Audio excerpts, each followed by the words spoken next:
So our King County Growth Management Regulation Sustainable. As many of you know, I'm a professor of geography at the University of Washington. I have a program that is GIS for Sustainability Management. So sustainability is a big thing with me in geodesign. So in terms of this sustainability, we're looking at, rather than the city or county, we're looking at a watershed scale. So we're looking at 4 sub-watersheds here.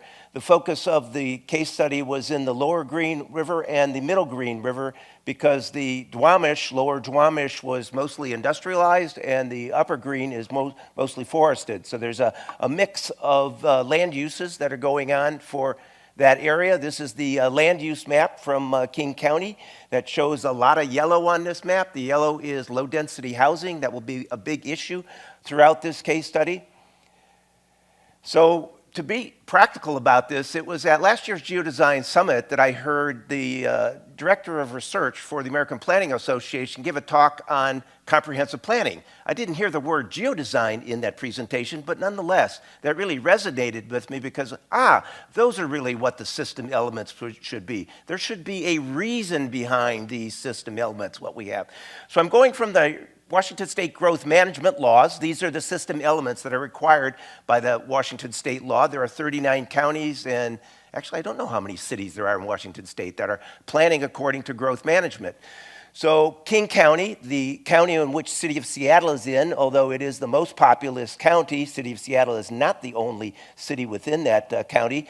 We're in south portion of King County, so there is Renton, Auburn, Kent, which are middle-sized cities, I would say, and this is how their 2012 plan lays out in terms of the chapters that we have, and then to identify the 10 subsystems, give me some rationale why we have these different subsystems, identifying these systems as being things that change in the world. So Carl had mentioned that the world is changing out there, so these plans change as well. But from my perspective here, given that a few years ago I decided to jump into spatial temporal modeling, and that's where I've been for the last several years, what is the character of that step 2 in the geodesign framework? What kinds of spatial temporal modeling do we really need? And then we look at the cross impacts that are associated with those. So in this particular workshop, looking at watershed sustainability, we looked at the 10 systems, identifying 5 of the systems that are vulnerable to change, identifying 5 of the systems that are attractive for change. And these are more of the natural concerns that are out there. This is more of the built environment in terms of the way that these comprehensive planning elements lay out here. So, and here we have again the study area. The study area had to fit in this 8x8 box that Carl gave me some regulations. So as a cartographer, that was a little constraining for me in terms of what my GIS perspective might be. But nonetheless, it sort of really gave us an idea that the people who were part of this workshop really needed to have some area that they could get their hands really dirty with. And the 6 teams that we identified with those 10 systems, we asked each of the 24 members, there were essentially 3 and 4 members on each team, 6 teams. We had then each of them take a system and provide some project diagrams for each of these different systems. So they played the experts on these previous to them working anything with the evaluation change process that we were going through. So these 6 teams actually lay out quite interestingly. The pro-development teams, the pro-environment, so to speak, pro-conservation teams. The different teams aligned themselves each with a similar relax, maintain, or enhance, particular growth management policies that we were dealing with there. So we had, luckily, access to the University of Washington libraries where we had some portable large screen displays. We videotaped the whole thing, so if you want access to the sessions that are there, it's on YouTube on the playlist. Just do a search on UW 2015 Geodesign Workshop. You'll find them all there. So what we did in terms of pulling those teams together with development priorities and conservation priorities, we gave them, after they had played expert in some of those systems that we talked about, we had them together then identify what are the value structures that they have by virtue of playing for those particular teams that they were with, and then identifying how their systems would rank from left to right, highest priority to the lowest priority, as they could be reordered here. So we can see some of the, at a glance, how the individuals were doing, or how these teams were doing, and individuals within the teams were doing. What we did to start out with here with growth management, we had the Puget Sound Regional Council provide us some input for the population projection for this area, those two sub-watersheds. The population projection at about 300,000 to cover the two sub-watersheds, and we looked at about a 1.2% growth over time. It was a little bit of a simplification, essentially, out to 40 years, because normally you wouldn't linearly grow at that kind of rate here. But what we did then is took those numbers and the population numbers, which were driving the whole process forward, because it's space for people. Although in Northwest it is space for salmon, it is space for orcas. Salmon is a big thing, but orcas are even a bigger thing, as it turns out, in the Northwest. And watersheds are a big thing with people and salmon in those watersheds. We're planning under Endangered Species Act in this local area. 6 species are endangered throughout the Pacific Northwest there. So we're presenting these targets for 20-year targets and 40-year targets for the different systems that we have. And Carl had alluded to before that red is protect that, green is go ahead and change it if you can. You'll notice here that there are some high-density housing and commercial industrial and the low-density housing, which are pretty much protected in terms of what it is we need in that particular space out there. So there's going to be an implication about the nature of this change that we have coming in terms of the cross impacts, as I'll say in a little bit here.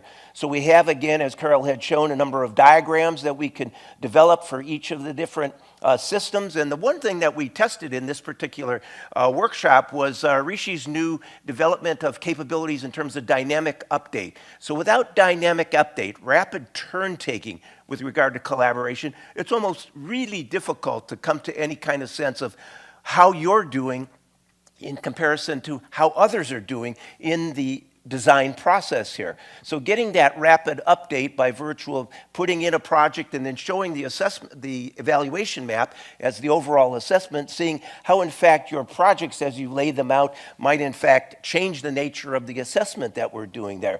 So we could see here the original evaluation maps up here, and then what we've got down here is again low density housing, high density housing, commercial, industrial, as they were changing over time with regard to the influences, cross impacts of other systems.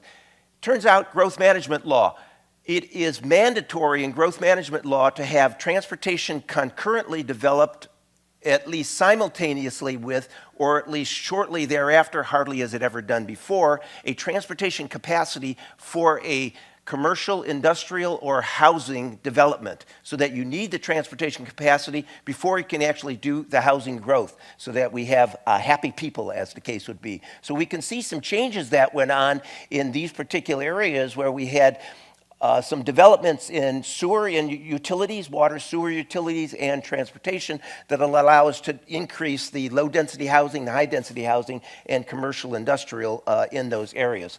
So again, this is one of the evaluation maps that we have with various of the systems turned on.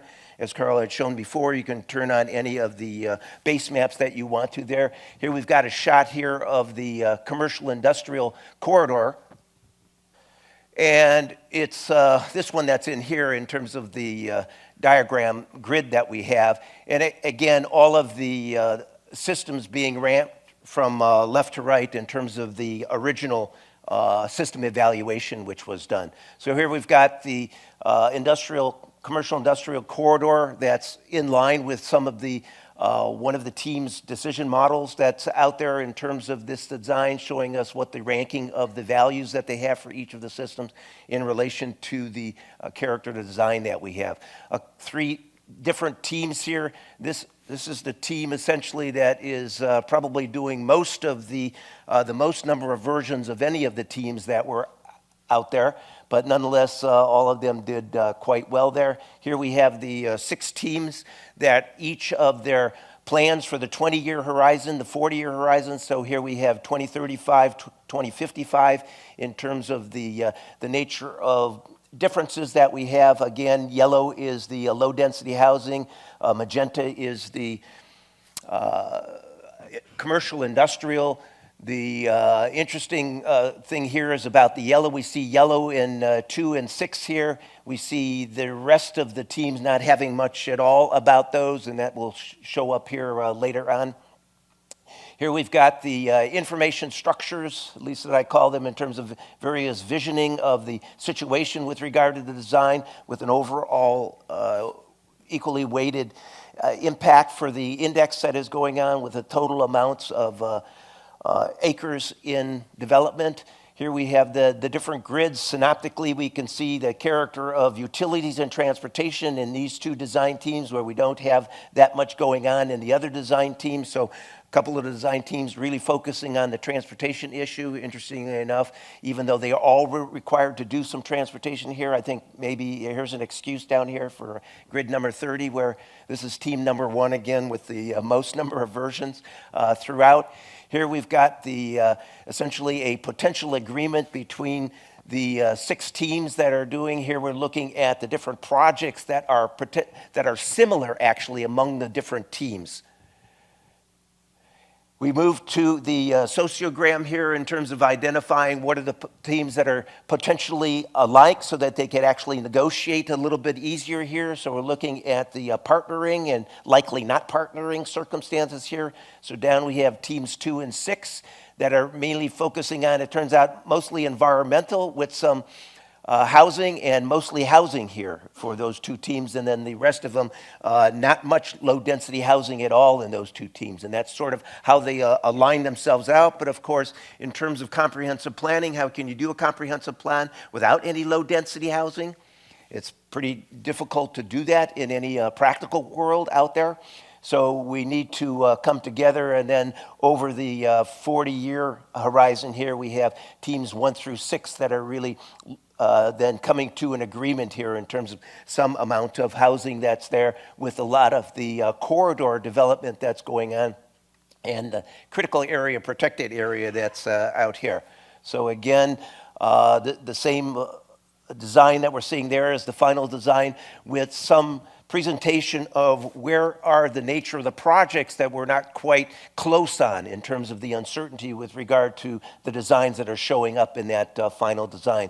Here, a synoptic view of the a few of the 17-odd versions that team number 1 did. One was a team member was the director of the Department of Natural Resources Stormwater Division. Another was associate professor in landscape architecture. And a third person was a software developer and decision support. And a guy who was doing the decision support was driving the system, essentially. So that's why maybe 17 different versions here. The existing land use with regard to the King County plan for 2015, land use 40 years out. So if I go back and forth here, we do see that there's some amount of consistency there in terms of what the actual plan, in terms of existing land use is right now, and what we might find for the future. And I'll turn it over to Prashant. Are they sustainable? Oh, and a question, sorry, in terms of the overall evaluation. The concern here actually is that there's a growth management boundary. One of the things that I actually should have said that I didn't say here. Urban growth boundary goes through right about here. The sustainable nature is that there will have to be more high density housing, even though the regs right now say that more low density housing will be there. But they won't get there in terms of the amount of population growth that we have if the city regulations themselves don't change to higher density housing in those particular areas.